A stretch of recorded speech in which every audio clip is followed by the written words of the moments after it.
Бақытжан Базарбек, Ермұрат Бапи, Ринат Зайд, Абзал Құспан секілді ағаларымыз құрылтай тізімінде неге жоқ деген сұрақ туындайды. Қазақтың мүдде үшін еңбек еткен, 4 жыл бойы күрескен осы азаматтар Бақытжан ағамыз қаншама қазақтың жерін қайтаруға тырысқан, заңның үстемдігін талап еткен. Ермұрат Бапи ағамыз ескі Қазақстаннан қазақтың бүкіл байлығын қайтарып, шын мәнісінде әділетті қоғам құруға тырысқан. Ринат Зайд ағамыз қазақтың тілінің мәртебесін, қазақтың мәдениетін көтеруге тырысқан азаматтар. Абзал Құспан ағамыз қаншама шерзат ісіне, басқа істерде өзінің көмегін беруге тырысқан азаматтар неге тізімде жоқ? Мақсат Толықбай, Нартай секілді басқа да қазақтың жанашыры Еділ Жаңбыршин ағамыз қанша мәселені көтеріп, неге тізімде жоқ? Егер құрылтай дегеніміз ол қазақ халқының осы үні болатын болса, неге сол жерде қазақ халқының қолдауын алған, сенімін алған азаматтар жоқ деген сұрақ туындайды?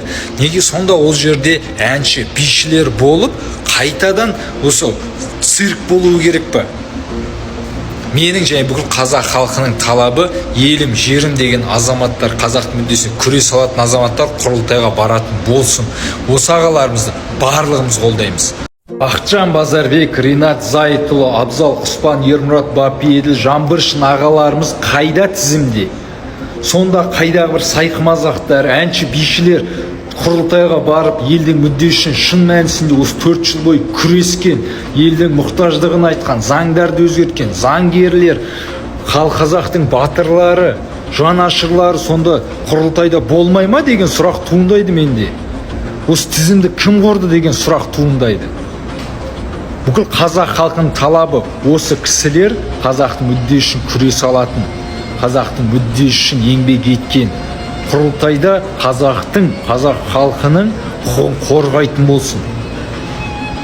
Сондықтан да мен түсінбей жатырмын не болып жатқанын. Ағаларымызды біз құрылтайда бүкіл қазақ халқы болып көргіміз келеді. Әнші, биші дегендердің басқа сайқымазақтарын жолата шомаңдар. Оян қазақ, көзіңді аш, көтер, бас. Біз айтуымыз керек, біз қарсылығымызды білдіруіміз керек. Болатын нәрсені болады деп, болмайтын нәрсеге болмайтынды ашық түрде айту керекпіз. Сондықтан мына депутат болғысы келіп жүрген әншілер, блогерлер, ақындар, бұлардың аяқ астынан депутат болып саясатқа араласып кетуі бұл барлық адамдарды алаңдатып отыр. Бұл алаңдауға татырлық, алаңдауға әр азамат міндетті және борышты деп есептеймін. Сондықтан мен де алаңдаушылығымды білдіремін. Өйткені олар бұрын соңды саясатпенен үлкен сахнада жүрмеген, саясатпен араласпаған, биліктің ағын ақ, қарасын қара деп бір экран бетіне шығып айтпаған, сауық сайран құрып, қалаулым сияқты әртүрлі бағдарламаларды насихаттап сөгіске қалып жүрген адамдардың бүгінгі таңда депутат болам деп келуі бұл алаңдатарлық жайт. Сондықтан осындай аяқ астынан депутат болғысы келетін өнер адамдарының саясат сахнасына келуіне қарсымыз. Сондықтан барлық осы елдің азаматы түсіну керек, білу керек, қарсылығын білдіру керек. Ол саясат сахнасына сол саясатпен айналысқан кісілер және осы заң саласында көп жылдан бері айналысып, осы салада еңбегін сіңірген адамдардың заңмен айналысуына, депутат болуына болады. Ал өнер адамдарын мүлде келтірудің қажеті жоқ. Бұдан да бұрын көрдіңіздер қаншама өнер адамдарының депутат болып келіп түк бітірген сіз жоқ. Сонымен бірге мына спортсмендер де бар. Әркім өз жұмысын білген дұрыс. Сондықтан әрбір қарапайым қазақ осында видео түсіріп қарсылықтарыңызды білдірткендеріңіз дұрыс болады деп ойлаймын.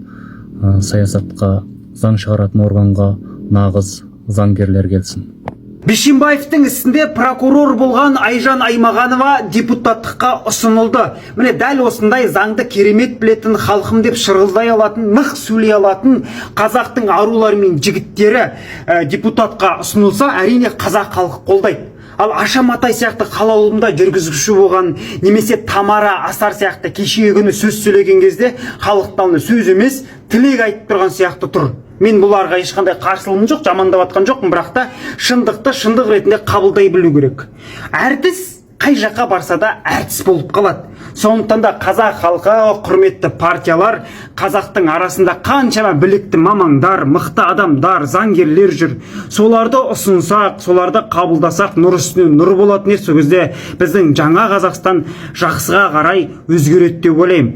Сондықтан да әртістерді жоғары жаққа барып, Аша Матай сияқты кісілерді барып, қалаулым ғып тастап жүрмейік партияның ішін. Солай емес пе? Мен Қазақстан азаматы ретінде өзімнің ойымды сіздермен бөлісіп отқан жайым бар. Халқым, келісесіздер ма? Депутаттыққа неге сізді шақырмайды? Тамара Асар Аша Матайлар шақырып жатыр деп жазып жатқан оқырмандар бар, сұрақ қойды. Мен бұл сұраққа естедім, күлдім, айналайындар, ойын сіздер білесіздер ғой, Қазақстан екен. Қазақстанда менде адамдар шақырмайды ғой деп күлдім. Енді ары қарай жауап берейін. Жалпы ол жерде Тамара Асар Аша Матайдан да бөлек, құдай-ау, бұлар билікке, депутаттыққа барғанда не істейді? Бұған дейін Қазақстанның шындығы туралы, шынайы шындықты 100% шырылдап тұрып айтқан ешқайсысы жоқ қой ішінде деп, яғни ары қарай да олар шындықты айта ма, айтпайды деп мен ой түйген адам жетеді. Ал қарап отырсақ, екі категория шақырылған. Бірі президентті жақтағандар, яғни билікті жақтағандар, дұрыс істеп жатыр деп жаңағы ресми ақпараттарды айтқан, және солардың категориясында аздап проблемаларды айтқан. Я жол салынбай жатыр, тағы аурухана салынбай жатыр деп жаңағы рұқсат берген, бақ өкілдерінің жаңағы аузынан мысалы шығады, ол рұқсат берілген, телевидениеде мысалы жұмыс істеген уақытта рұқсат берілген, осыны айтуға болады деп. Соларды айтып жүрген адамдар шақырып жатыр. Қоғам белсенділерінің айтуына рұқсат берген, және ешқашан саясатқа араласпаған адамдар шақырып жатыр. Яғни мысалға проблемаларға, әлеуметтік проблемаларға араласқан Аша Матай, Тамара Асарлардың мысалға қаңтар туралы, цифровизация, цифрлық теңге ол нашар болмайды деп айтқан ешқашан көрген емеспін. Және тізімдегі шақырып жатқан адамдардың ішінде де мысалға қарапайым тілмен үнемі айтып жүрген цифрлық теңге ол зиян, тағы не жаңағы елдегі банктердегі жағдай осылай деп шындықты 100% айтып жүрген адамды көрген емеспін. Енді мені шақырмайды, мен шақырса да бармаймын. Айтайын дегенім осы. Себебі мен мұны Абаймен түсіндіріп берейін. Кезінде мен Абай жолын бұған дейін айттым, 9 жасында бастап оқыдым деп. Жұрттар ақшамен мақтанса, люкспен мақтанса, мен біліммен мақтанамын, үлгі болсын жастарға. 9 бен 11 жас аралығында бұған дейін айттым, мен Абай жолын орыс тілінде, қазақшасы болмағаннан кейін 9 жастан бастап оқыдым. Не түсіндіңдер деп сол кезде сынаған едіңіздер. Біздің қазақты қойсайшы, кітап оқыдым десе сынайды. Түсінгенім мол. Сол түсінгенім 9 жастан мынау. Мен Абайға ренжідім. Сол 9 жастан 12 жас аралығында плюс-минус аяқтадым бір томды, 700 бетті. Орысша түсінбесем де оқып сабармен дедім. Сонда әйтеуір содан түсінгенім Абайға бір ғана эпизодта ренжідім. Себебі Абай бостықтан бас тартады. Неге? Өйткені мен барғанмен, бос болғанмен әділетті орнатуға маған рұқсат бермейді. Жоғарыдағылар система рұқсат бермейді дейді, қазір кейін түсіндірсем. Сол кезде ренжідім. Кейін осы алған білімімді 30 жасымда да ойландым, 25 жасымда да ренжідім. Ал енді мен Абайды түсіндім. 40-тан кете менің ақылым қонған шығар, Абайды түсіндім. Ол дұрыс істеп. Қазір мен де депутат болды десе, тура солай маған жұмыс істеп бәрібір деп бармас едім. Ал енді тізімде шақырылғандар барып жатыр. Олар енді Абайша ойланбайтын шығар.